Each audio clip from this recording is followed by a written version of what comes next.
بسم اللہ الرحمن الرحیم، اللہ کے نام سے جو رحمان اور رحیم ہے۔ اسلام جو تہذیب انسان کو سکھاتا ہے اس کے قواعد میں سے قاعدہ یہ بھی ہے کہ وہ اپنے ہر کام کی ابتدا خدا کے نام سے کرے۔ اس قاعدے کی پابندی اگر شعور اور خلوص کے ساتھ کی جائے تو اس سے لازماً 3 فائدے حاصل ہوں گے۔ ایک یہ کہ آدمی بہت سے برے کاموں سے بچ جائے گا، کیونکہ خدا کا نام لینے کی عادت اسے ہر کام شروع کرتے وقت یہ سوچنے پر مجبور کر دے گی کہ کیا واقعی میں اس کام پر خدا کا نام لینے میں حق بجانب ہوں۔ دوسرے یہ کہ جائز اور صحیح اور نیک کاموں کی ابتدا کرتے ہوئے خدا کا نام لینے سے آدمی کی ذہنیت بالکل ٹھیک سمت اختیار کر لے گی اور وہ ہمیشہ صحیح ترین نقطے سے اپنی حرکت کا آغاز کرے گا۔ تیسرا اور سب سے بڑا فائدہ یہ ہے کہ جب وہ خدا کے نام سے اپنا کام شروع کرے گا تو خدا کی تائید اور توفیق اس کے شامل حال ہوگی، اس کی صحیح میں برکت ڈالی جائے گی اور شیطان کی فساد انگیزیوں سے اس کو بچایا جائے گا۔ خدا کا طریقہ یہ ہے کہ جب بندہ اس کی طرف توجہ کرتا ہے تو وہ بھی بندے کی طرف توجہ فرماتا ہے۔ الحمد للہ رب العالمین، تعریف اللہ ہی کے لیے ہے جو تمام کائنات کا رب ہے۔ تعریف اللہ ہی کے لیے ہے۔ جیسا کہ ہم دیباچے میں بیان کر چکے ہیں، سورہ فاتحہ اصل میں تو ایک دعا ہے، لیکن دعا کی ابتدا اس ہستی کی تعریف سے کی جا رہی ہے جس سے ہم دعا مانگنا چاہتے ہیں۔ یہ گویا اس امر کی تعلیم ہے کہ دعا جب مانگو تو مہذب طریقے سے مانگو۔ یہ کوئی تہذیب نہیں ہے کہ منہ کھولتے ہی جھٹ اپنا مطلب پیش کر دیا۔ تہذیب کا تقاضا یہ ہے کہ جس سے دعا کر رہے ہو پہلے اس کی خوبی کا، اس کے احسانات اور اس کے مرتبے کا اعتراف کرو۔ تعریف ہم جس کی بھی کرتے ہیں 2 وجوہ سے کیا کرتے ہیں۔ ایک یہ کہ وہ بجائے خود حسن و خوبی اور کمال رکھتا ہو، قطع نظر اس سے کہ ہم پر اس کے ان فضائل کا کیا اثر ہے۔ دوسرے یہ کہ وہ ہمارا محسن ہو اور ہم اعتراف نعمت کے جذبے سے سرشار ہو کر اس کی خوبیاں بیان کریں۔ اللہ تعالیٰ کی تعریف ان دونوں حیثیتوں سے ہے۔ یہ ہماری قدر شناسی کا تقاضا بھی ہے اور احسان شناسی کا بھی کہ ہم اس کی تعریف میں رد اللسان ہوں۔ اور بات صرف اتنی ہی نہیں ہے کہ تعریف اللہ کے لیے ہے، بلکہ صحیح یہ ہے کہ تعریف اللہ ہی کے لیے ہے۔ یہ بات کہہ کر ایک بڑی حقیقت پر سے پردہ اٹھایا گیا ہے، اور وہ حقیقت ایسی ہے جس کی پہلی ہی ضرب سے مخلوق پرستی کی جڑ کٹ جاتی ہے۔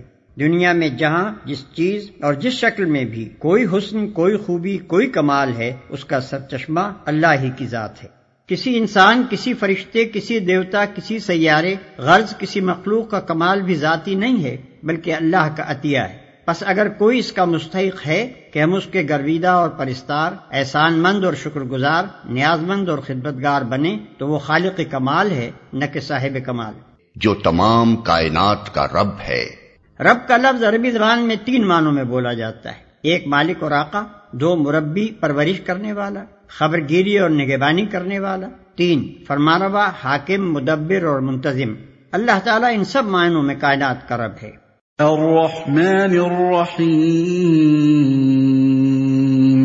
رحمان اور رحیم ہے۔ انسان کا خاصہ ہے کہ جب کوئی چیز اس کی نگاہ میں بہت زیادہ ہوتی ہے تو وہ مبالغے کے صیغوں میں اس کو بیان کرتا ہے، اور اگر ایک مبالغے کا لفظ بول کر وہ محسوس کرتا ہے کہ اس شے کی فراوانی کا حق ادا نہیں ہوا تو پھر وہ اسی معنی کا ایک اور لفظ بولتا ہے تاکہ وہ کمی پوری ہو جائے جو اس کے نزدیک مبالغے میں رہ گئی ہے۔ اللہ کی تعریف میں رحمان کا لفظ استعمال کرنے کے بعد پھر رحیم کا اضافہ کرنے میں بھی یہی نقطہ پوشیدہ ہے۔ رحمان عربی زبان میں بڑے مبالغے کا صیغہ ہے، لیکن خدا کی رحمت اور مہربانی اپنی مخلوق پر اتنی زیادہ ہے، اس قدر وسیع ہے، ایسی بے حد و حساب ہے کہ اس کے بیان میں بڑے سے بڑا مبالغے کا لفظ بول کر بھی جی نہیں بھرتا۔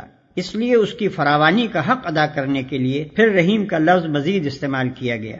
اس کی مثال ایسی ہے جیسے ہم کسی شخص کی فیاضی کے بیان میں سخی کا لفظ بول کر جب تشنگی محسوس کرتے ہیں تو اس پر داتا کا اضافہ کرتے ہیں۔ رنگ کی تعریف میں جب گورے کو کافی نہیں پاتے تو اس پر چٹے کا لفظ اور بڑھا دیتے ہیں۔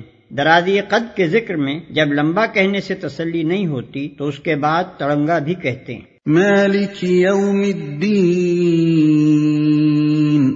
روز جزا کا مالک ہے، یعنی اس دن کا مالک جبکہ تمام اگلی پچھلی نسلوں کو جمع کر کے ان کے کارنامہ زندگی کا حساب لیا جائے گا اور ہر انسان کو اس کے عمل کا پورا صلہ یا بدلہ مل جائے گا۔ اللہ کی تعریف میں رحمان اور رحیم کہنے کے بعد مالک روز جزا کہنے سے یہ بات نکلتی ہے کہ وہ نرا مہربان ہی نہیں ہے بلکہ منصف بھی ہے، اور منصف بھی ایسا با اختیار منصف کہ آخری فیصلے کے روز وہی پورے اقتدار کا مالک ہوگا، نہ اس کی سزا میں کوئی مزاحم ہو سکے گا اور نہ جزا میں مانے۔ لہذا ہم اس کی ربوبیت اور رحمت کی بنا پر اس سے محبت ہی نہیں کرتے بلکہ اس کے انصاف کی بنا پر اس سے ڈرتے بھی ہیں، اور یہ احساس بھی رکھتے ہیں کہ ہمارے انجام کی بھلائی اور برائی بالکلیہ اسی کے اختیار میں ہے۔ إياك نعبد وإياك نستعين ہم تیری ہی عبادت کرتے ہیں اور تجھی سے مدد مانگتے ہیں، ہم تیری ہی عبادت کرتے ہیں۔ عبادت کا لفظ بھی عربی زبان میں 3 معنوں میں استعمال ہوتا ہے، 1 پوجا اور پرستش، 2 طاعت اور فرما برداری، 3 بندگی اور غلامی۔ اس مقام پر تینوں معنی بیک وقت مراد ہیں، یعنی ہم تیرے پرستار بھی ہیں، مطیع فرمان بھی اور بندہ و غلام بھی۔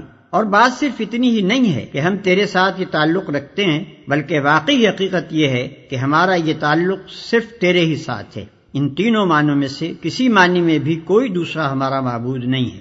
تجھی سے مدد مانگتے ہیں، یعنی تیرے ساتھ ہمارا تعلق محض عبادت ہی کا نہیں ہے بلکہ استعانت کا تعلق بھی ہم تیرے ہی ساتھ رکھتے ہیں۔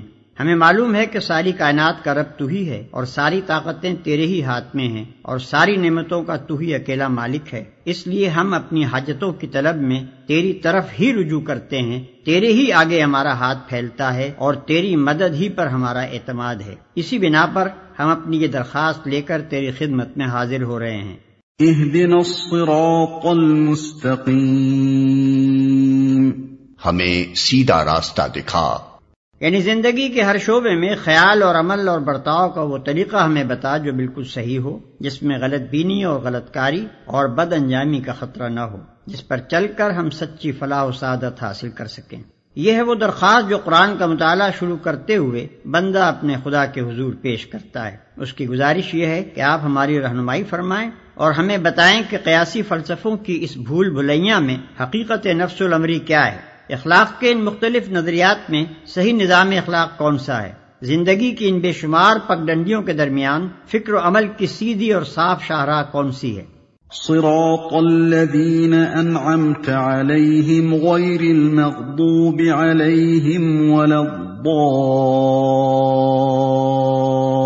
الضالین، ان لوگوں کا راستہ جن پر تو نے انعام فرمایا، جو ماتوب نہیں ہوئے، جو بھٹکے ہوئے نہیں ہیں، ان لوگوں کا راستہ جن پر تو نے انعام فرمایا۔ یہ اس سیدھے راستے کی تعریف ہے جس کا علم ہم اللہ تعالیٰ سے مانگ رہے ہیں، یعنی وہ راستہ جس پر ہمیشہ سے تیرے منظور نظر لوگ چلتے رہے ہیں، وہ بے خطا راستہ کہ قدیم ترین زمانے سے آج تک جو شخص اور جو گروہ بھی اس راہ پر چلا وہ تیرے انعامات کا مستحق ہوا اور تیری نعمتوں سے مالا مال ہو کر رہا، جو ماتوب نہیں ہوئے، جو بھٹکے ہوئے نہیں ہیں۔ یعنی انعام پانے والوں سے ہماری مراد وہ لوگ نہیں ہیں جو بظاہر عارضی طور پر تیری دنیاوی نعمتوں سے سرفراز تو ہوتے ہیں مگر دراصل وہ تیرے غضب کے مستحق ہوا کرتے ہیں اور اپنی فلاح و سعادت کی راہ گم کیے ہوئے ہوتے ہیں۔ اس سلبی تشریح سے یہ بات خود کھل جاتی ہے کہ انعام سے ہماری مراد حقیقی اور پائیدار انعامات ہیں جو راست روی اور خدا کی خوشنودی کے نتیجے میں ملا کرتے ہیں، نہ کہ وہ عارضی اور نمائشی انعامات جو پہلے بھی فرعونوں اور نمرودوں اور قارونوں کو ملتے رہے ہیں اور آج بھی ہماری آنکھوں کے سامنے بڑے بڑے ظالموں اور بدکاروں اور گمراہوں کو ملے ہوئے ہیں۔